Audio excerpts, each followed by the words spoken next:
Bom dia, amigos queridos.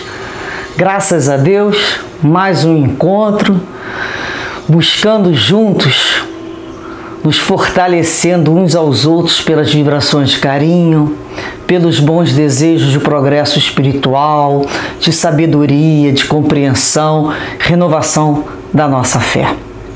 Muito importante.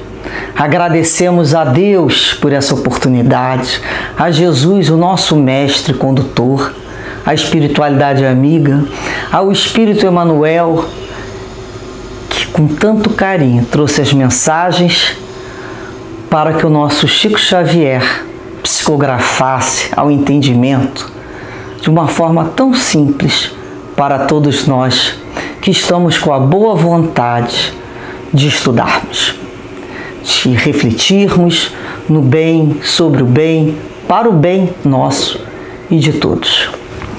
A lição de hoje escolhida é a mensagem número 45, que traz como título Necessidade Essencial.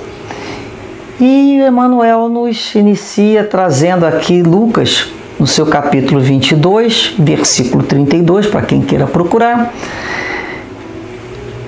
quando Jesus diz: "Mas eu roguei por ti, para que a tua fé não desfaleça."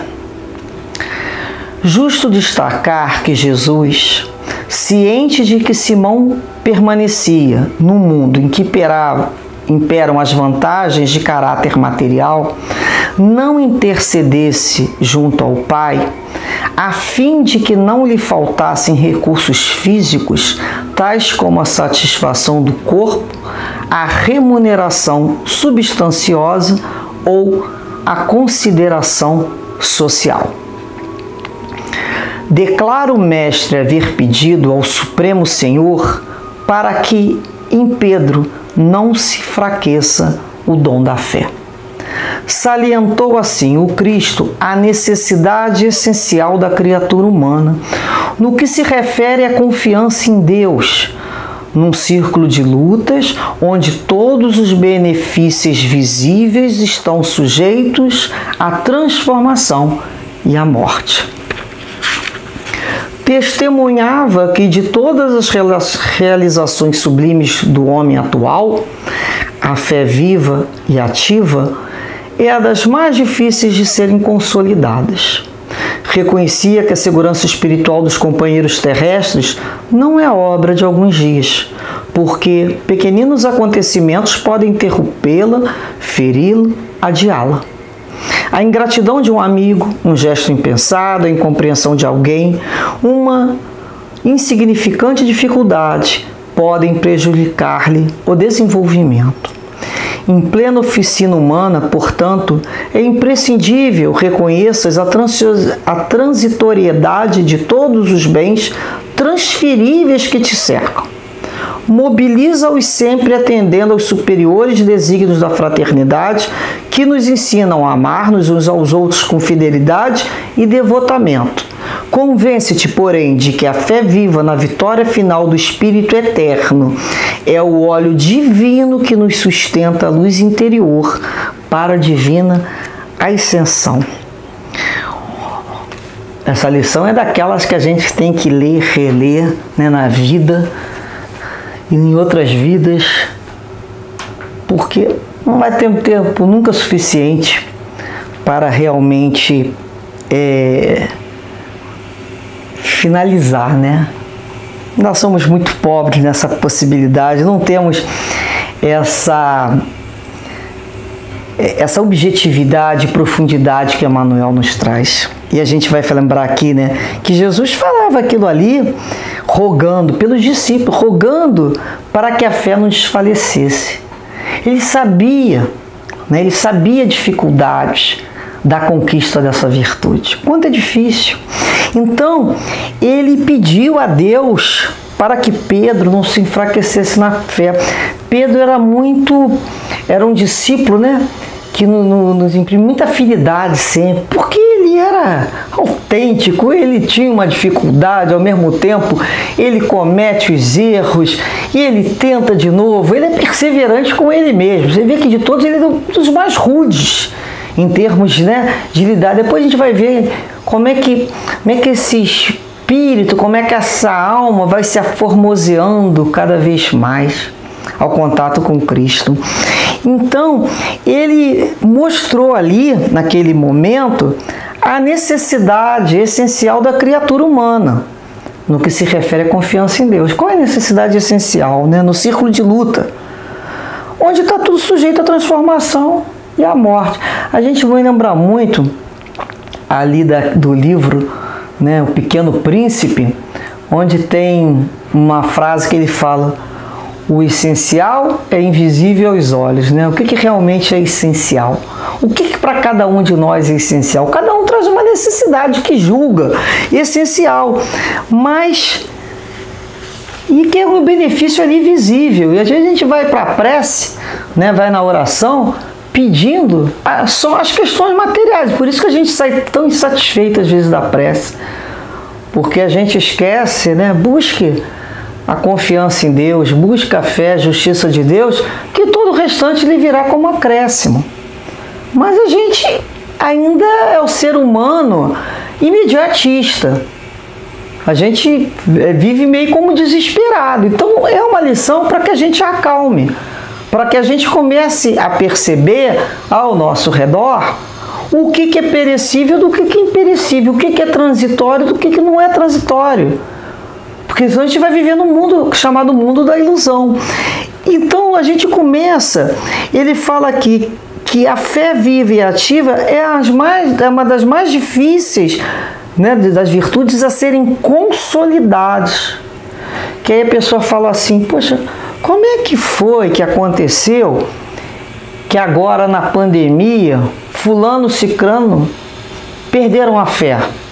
Ou ninguém perde aquilo que na realidade não tinha, porque ela não tinha consolidado. Às vezes a gente acha que já fez a conquista. Vocês já repararam na sala de aula que o professor vai lá, oferece uma lição nova para os alunos? Aí ele começa a apresentar a lição nova, dependendo da quantidade daquela lição, ele vai dividindo aquilo por dias, vai apresentando a lição nova. Depois ele vai passar para o processo da fixação daquilo ali, vai fixando através de um montão de exercícios. Vai fixar. Quando é que ele vai saber que o aluno realmente compreendeu? Na hora da avaliação. Ele vai ali na avaliação, ele vai ver se ele conseguiu passar bem a matéria e se aqueles alunos aprenderam da forma que ele passou. Caso a avaliação dos alunos seja muito ruim, vai ter que repetir aquela lição. Até que eles façam, até que consolide, ao ponto do aluno saber aquilo, se aquilo for lhe perguntado numa avaliação, ele sabe responder aquela pergunta de trás para frente, frente para trás, do meio para frente, do meio para trás. Porque tem gente que só responde daquela maneira, né? Só sei falar esse número de carreirinha, só sei falar isso assim. Não, a pergunta pode vir através da resposta. Você tem que saber aquilo ali de qualquer modo. Tem que estar assimilado. Isso se chama consolidado. Está bem entendido. Então, quando aquilo foi feito conquista, o Espírito fez aquela conquista, não tem mais, porque ele não retrocede, ele não tem como perder. Por isso que a gente fala assim: fulano perdeu a calma por causa de ciclano. Não, ninguém perde aquilo que tem. Porque se perdeu porque não tinha. Então não tinha calma, não tinha paciência, não tinha fé. Não perdeu a esperança porque não tinha. Então a gente tem que começar a perceber o que a gente está dizendo que está perdendo. É porque na realidade a gente ainda não tinha consolidado. A gente estava iniciando aquela conquista. Então eu já consigo ter paciência lá no trânsito 3 minutos. Mas se for colocado uma prova de 10 eu já não passo. Então eu não tenho paciência naquele setor. Aí no outro dia eu vou tentar ficar 4, 5. Aí um dia vem uma prova, vou ter que ficar 15 minutos. 15 minutos eu não aguentei, aguenta até 10. É interessante, né? A gente vai dando esses exemplos, mas pra gente ver. Não, minha conquista foi até a primeira série. Eu não tenho entendimento aí desse curso universitário, desse setor aí. Então a nossa fé ainda é uma fé incipiente, é uma fé do início.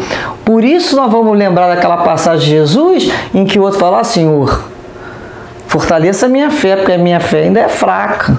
Não é? Que o pai fala para Jesus, minha fé ainda é fraca. Ele reconhece a fé fraca. Então a nossa fé ainda é uma fé iniciante. Então nós temos que tomar muito cuidado, porque ela não vai ser uma obra de alguns dias. Não é pelo fato de eu fazer prece, há uma semana eu faço prece, aí de repente a minha fé desfaleceu. Mas não é assim que funciona, né? A gente ainda está ligado àquela questão da mágica, que vai botar uma varinha mágica que vai nos transformar de uma hora para outra. Quando é que a gente descobre que tem fé? Quando vem a situação de testemunho. Não é assim? Então veio a pandemia. São acontecimentos, pequenos ou grandes, um grande acontecimento. Pode interromper, ferir, adiar a ingratidão de alguém. Eu acreditava em Jesus, mas depois que eu fui traído, acabou tudo. Olha, então nós sabemos que vamos passar por dificuldade. Nós vamos ter que testemunhar a nossa fé no momento da dificuldade, vencendo o medo, focando em Jesus. Senão vamos acabar que nem Pedro lá, se afogando na água, né? Homem de pouca fé. Jesus cansou de chamar a atenção dele. Olha para mim, me siga. Então é quando a gente, no momento de dificuldade, a gente foca no Cristo. Começar a olhar do lado, você vai ver a ventania. Ou você acredita que a ventania vai te derrubar, ou você foca em Jesus. Então é assim que a gente começa a proceder. Eu me lembro, eu era bem jovenzinha, ia na casa espírita, ao final de alguns cursos que a gente fazia lá, as pessoas no final ficavam, né, orando, fazendo as suas preces, e tinham muitas senhoras no horário que eu ia, e eu me lembro que elas fechavam a mão, fechavam os olhos, davam aquela sacudidinha na mão. Eu abria meu olho, naquela época não precisava nem de óculos, né? Fazia assim com o olho, falava, eu queria ter essa fé. Eu achava que a fé era aquele negócio ali, era aquela posição, era aquela mexida. Eu fechava, não sentia nada. Eu falei, eu quero ter essa fé, eu quero ter essa fé aí. Eu não consigo ter. E é interessante, quando a gente é jovem, a gente acha que é aquilo ali que faz a pessoa. Depois a gente vai amadurecendo e a gente vai entendendo que a fé é um depósito diário que a gente vai colocando lá numa caixinha, como se existisse uma caixinha. E chega a hora da necessidade. Já viram quando antigamente também tinha? Eu tô igual o falo antigamente, porque hoje em dia não tem nem uma moeda, né, quase.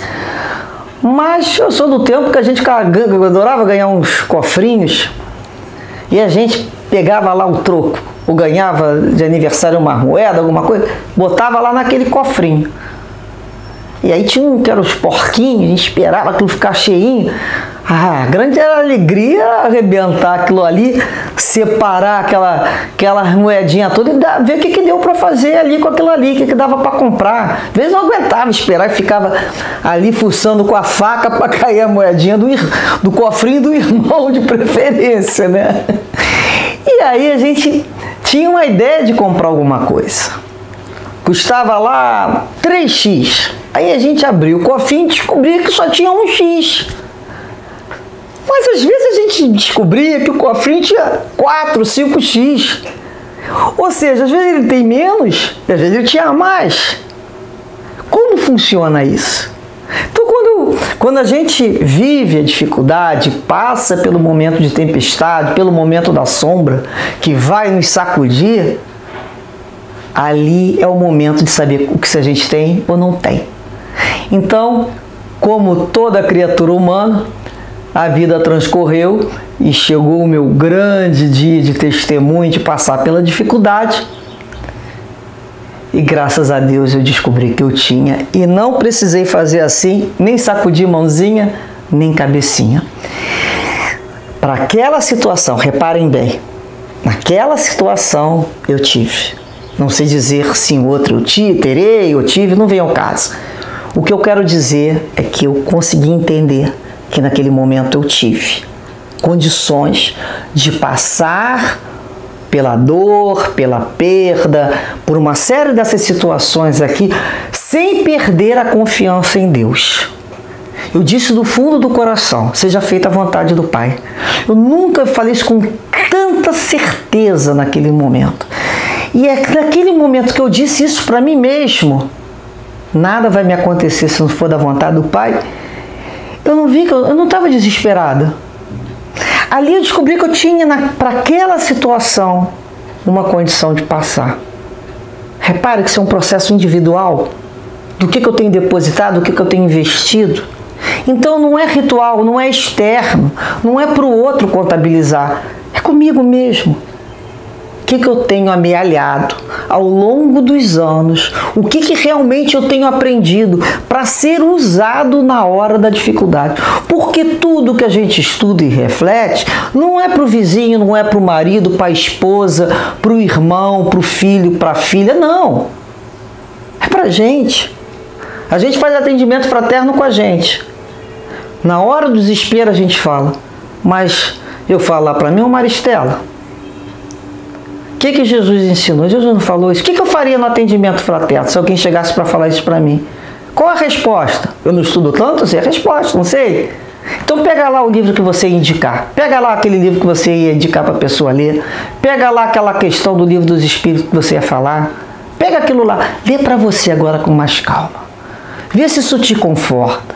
Vê se isso te esclarece. Por que a gente passa por essa dificuldade? Porque quando o outro passar, eu falar... Funciona assim. Então o livro dos Espíritos, ele nos traz aqui, olha, a questão 922. Kardec junto ao plano espiritual.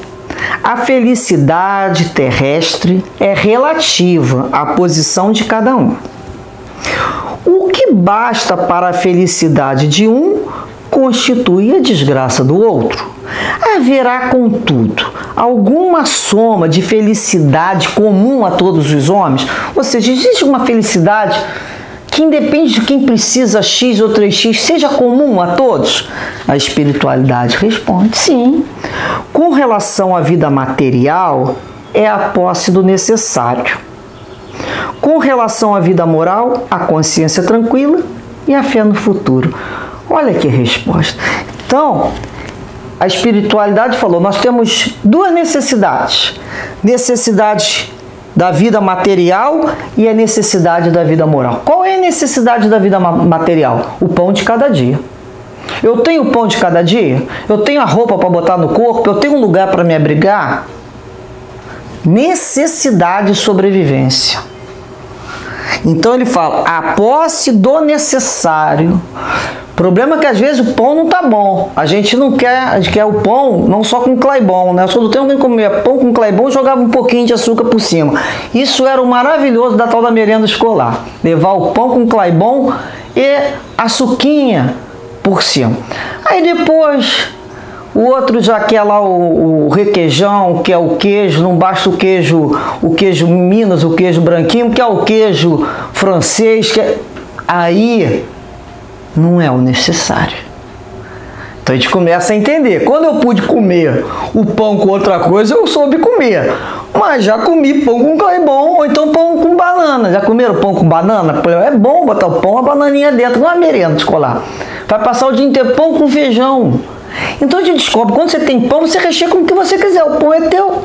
Né? Minha mãe falava, isso não combina. Eu falava, adorava comer pão com feijão, adorava botar feijão lá dentro e comer. Ué? Depois os hábitos estranhos vão sendo modificados. Mas na época era o que dava para ser, e era o que se tinha, muito feliz. E lambuzava, a gente fala, lambuzava os beiços, né? Então a gente vai vendo que a vida material, ele fala que é a posse do necessário. A gente estava lembrando que hoje os jovens fazem tanta questão da marca, do tênis, da roupa. Minha mãe que costurava em casa, parecia às vezes que a gente pegou uma cortina e fez roupa para todo mundo nas fotos. Que aqueles panos, eu comprava na fábrica, vendia, aquilo era mais barato naquela metragem. E era daquela maneira, a roupa era feita em casa, o sapato de um ia para o outro. E bicicleta, o pessoal fala, não, eu não tinha, era tudo que veio do irmão mais velho. Quem não era o mais velho ali não se dava muito bem, porque até chegar no outro ela já estava toda arrebentadinha. Aí você mandava dar uma lanternagem nela quando dava. Então a gente vai vendo que a gente era muito feliz. Brincar em cima de um pé de carambola, e de correr com os amigos, e de brincar. As infâncias eram maravilhosas, adolescências incríveis. Posse do necessário. Nós não precisávamos muito. Quem vem de família mais simples Ficava alegre com qualquer coisa, que só ganhava uma coisa se ganhasse no final do ano. Quando não era reembrulhado alguma coisa que alguém doou. Né? Então é a posse do necessário. Então a gente fica parando, falando, ai, mas eu não tenho isso na minha casa, eu não tenho aquilo outro. Quanto menos a gente tem, mais insatisfeita às vezes fica. O que é necessário para uma família? O que é necessário para ter um filho? Ah, mas eu não tenho condições de ter filho. O que é necessário? Necessário é amor, é ter o mínimo. Você tem que ter condições mínimas, sim, de sobrevivência. Não vai, né, sem um planejamento, colocar ninguém no mundo para passar necessidade, mas não trata disso. Mas talvez essas necessidades que estão inventadas, muitas. Algumas necessidades, eu não sei viver sem celular. Eu vivi, mas não sei, décadas. Eu não sei viver sem computador, eu tenho dificuldade de usar. Eu não sei viver sem ar-condicionado. Aí você olha para as pessoas porque ela não sabe viver. Sem viver, como assim não sabe viver? É só nascer, pede outra reencarnação para nascer numa família que nem eu nasci, que você vai entender como é que você sobrevive e vive muito bem, obrigado. Feliz da vida quando relembra. Porque a gente ficava até mais criativo, inventava uns brinquedos com o que tinha na rua, com galho, com folha de planta, brincava de carrinho. É a necessidade que está sendo atendida. Já a necessidade moral, da vida moral, é a consciência tranquila e a fé no futuro. Você tem a tua consciência tranquila? A melhor coisa do mundo é dormir. Botar a tua cabeça no travesseiro e ter sua consciência tranquila. Que naquele dia você não fez mal a ninguém, você não prejudicou ninguém, você não lesou ninguém, você não intrigou de ninguém. Isso é consciência tranquila. O outro é problema dele. Aí a gente vai chegando um tempo na vida que já não liga mais que o outro nesse ponto, não. Tem minha consciência tranquila, deu satisfação. A minha consciência é Deus. À noite eu passei em revista a minha consciência. Fiz alguma coisa? Aí eu vou ter dificuldade para dormir. Aí, se eu tiver feito, aquilo vai me remoer, porque quanto mais a consciência abre e se desenvolve, mais nós cobramos dela. Nós aprendemos a cobrar menos do outro. Porque o outro, eu não sei quanto tempo ele está estudando e quanto tempo ele está tentando. Mas eu sei o quanto que eu tempo e quantas reencarnações eu venho buscando me aperfeiçoar. Então eu tenho que cobrar de mim. Porque eu já conheço Jesus. O outro é problema dele e do guia espiritual dele. Agora o meu guia falou, não aguento mais. Então, é quando eu começo a buscar consciência. Não, estou tranquila. Fiz dentro até da disciplina. Eu não fiz por amor, mas já faço por disciplina. Minha consciência me diz que está ok. E a outra questão, a fé no futuro. Porque sem fé no futuro, eu não durmo. Sem fé no futuro, não dá nem para comer. Porque eu tenho que confiar que eu vou jogar o alimento aqui dentro, o corpo vai funcionar para diluir, para dissolver, para fazer para a excreção do que não serve. O que serve vai ter que ir para o sangue, vai ter que ir para a célula tal, tem que atender o órgão tal. Não sou médica, não sei, não sou da área de saúde, mas é muita coisa lá dentro que eles fazem. Isso eu sei, que é uma trabalheira danada. E aí, eu tenho fé? Eu confio que o coração está aqui e vai continuar? Eu sei o que acontece depois que eu deixar o corpo físico? Eu tenho fé. Então eu começo a descobrir que eu tenho, que na realidade reconhecer o que é transitório do que não é transitório. O que realmente importa na vida? Onde é que eu estou botando essa felicidade? Na conta de quem? Às vezes eu estou botando na conta do outro para o outro me fazer feliz. Eu quero felicidade. Fulano não me deu felicidade. Eu não posso fazer minha felicidade depender de coisas e nem de pessoas. Felicidade depende de mim. Hoje eu estou feliz, eu estou feliz. Eu sempre converso com Deus. Meu Deus, se eu pudesse pedir alguma coisa, eu pediria, para deixar o corpo físico um dia que eu estivesse assim muito feliz, muito alegre. Porque deve ser bom, Você se soltar no... Todo dia você está com o mesmo quanto de felicidade? Não, porque a gente ainda não tem essa estabilidade espiritual. Então as coisas vão acontecendo para testar aonde que está o nosso tesouro. Jesus não falou isso? O tesouro está no vosso coração. Onde é que está o vosso coração, está o seu tesouro.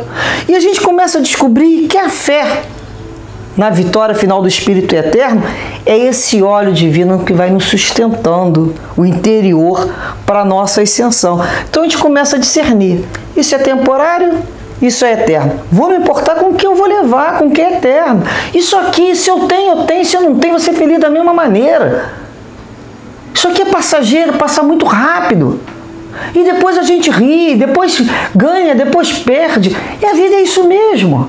Gente chegando, gente indo embora. Vai ter pandemia, vai ter falta de luz, vai ter governo X, governo Y. Nós reencarnamos num planeta de prova e expiação. Ah, já mudou para não sei. Eu acho que ainda não. Eu acho que ainda está em mudança.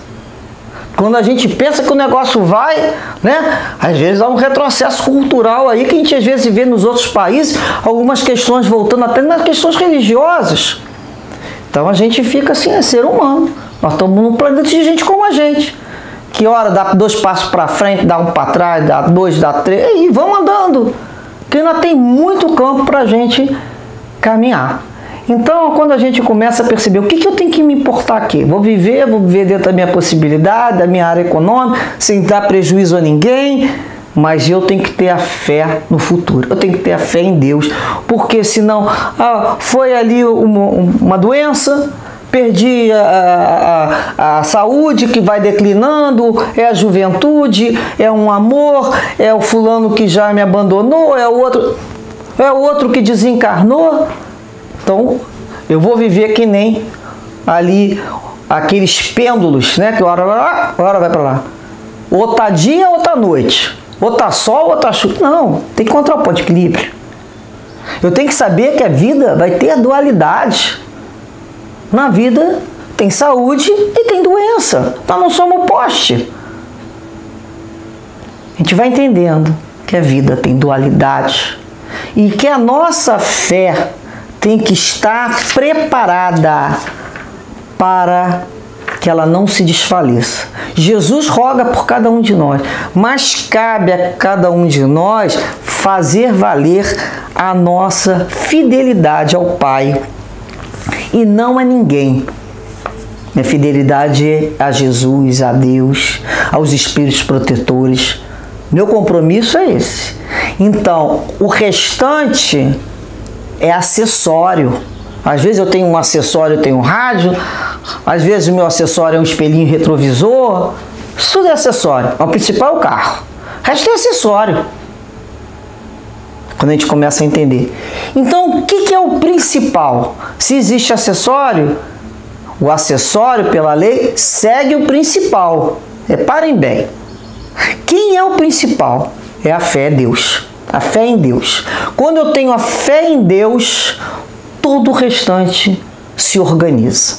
Então a fé é o nosso maior tesouro.